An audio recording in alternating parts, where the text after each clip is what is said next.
The current range of DSLRs on the market is really confusing when you're comparing specs and features one against the other to know whether the upgrade is worth it. You go from the entry-level model and slowly start working yourself up through specs, and then suddenly you find yourself at a really high price point. Today I want to compare the two bottom and then step up models in the Canon DSLR lineup, the 1100D and the 600D. Compare their feature sets, value for money, and recommend which one is best for you.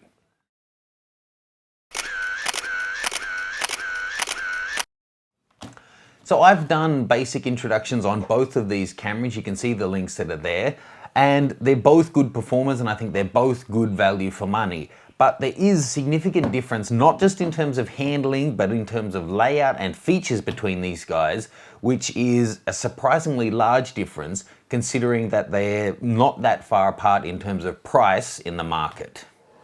So looking at these two side by side, there isn't a big difference in terms of their overall size. The 1100 is on the left, the 600's on the right. You know, their overall footprint is fairly much the same, but there is an obvious, even to the eye, difference in the build and finishing of the two of them.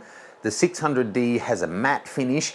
It's got a rubberized grip all around, whereas the 1100D is a shiny plastic coating. In terms of frames per second, this 1100 is 3. Whereas the 600D is 3.7.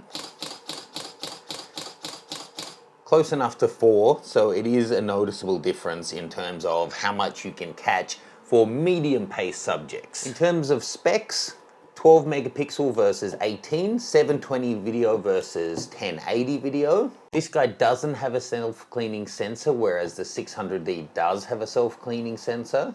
ISO performance of these guys is pretty much the same. The sensor size is microscopically different, but pretty much the same. Taking a look at the back though, there's some obvious differences. I think you can see to your eye that there's a big difference in those screens without even turning them on. The 600D has a 1 million pixel variable angle screen, whereas the 1100D is a 230,000K and it's 10% smaller.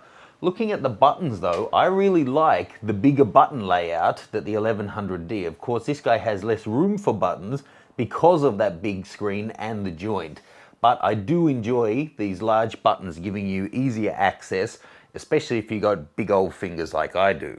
Whether it's an issue for you or not will depend, but the 1100D memory card slot is in with the battery, whereas the 600D is more traditionally on the side. There's also a significant difference in the power capacity of their batteries. The 1100D is only 860 mAh, whereas the 600 is 1120. Big difference. Another significant difference, not in terms of, you know, it's more of a signifier than anything, but the 1100 is built in Taiwan and the 600 is built in Japan, where Canon, Nikon, and most of the big brands put their premium products out of their Japan plants. Another significant thing is the fact that the 600D has the external mic input on the side, whereas the 1100 doesn't offer it. If you're going to be doing video, that could be a deal breaker for you right off the bat. Of course, you need to actually have experience using them in your hands and have a look at some sample images. So let's check out some shots. So all of these images were shot using the 18 to 55 variable aperture kit lens. There's a shot taken with the 1100D, and there it is on the 600D, but you really need to see it at 100%. So this is 100% crop from the in-camera JPEG. There the 1100 looking nice and crisp, but the 600 does look noticeably crisper, and of course it's that bit closer because it is a higher resolution sensor. There's a wide shot from the 1100, and there it is on the 600. Again, the real details up close. So there we are on the 1100, and the details are a little bit mushy, to be honest. They're on the 600 from the higher resolution and a slightly better quality sensor. There's definitely more detail there. Yeah, look, I've been out shooting with the 600 and the 1100 today, and I can definitely say if I were to get one of these, there'd be no question I'd go for the 1100. Whoa, sorry guys, I totally misspoke then. I meant the 600. I would get the 600. Thank you to those people who pointed out that mistake. If I were to get one of these, there'd be no question I'd go for the 1100. the small amount extra in price for the extra features you get, in my mind, is totally worth it. And I think that a lot of people, well, I know from the amount of questions I get every the entry level one, and then suddenly wish that they'd gotten full HD, wish that they'd gotten a mic input, wish that they'd gotten more focus points, wish that they'd gotten a very, this goes. I think a lot of people, you know, whilst I do think the 1100 is phenomenal value, it's been a while since I looked at that end of the market, but I didn't know you could get a camera for under 400 bucks.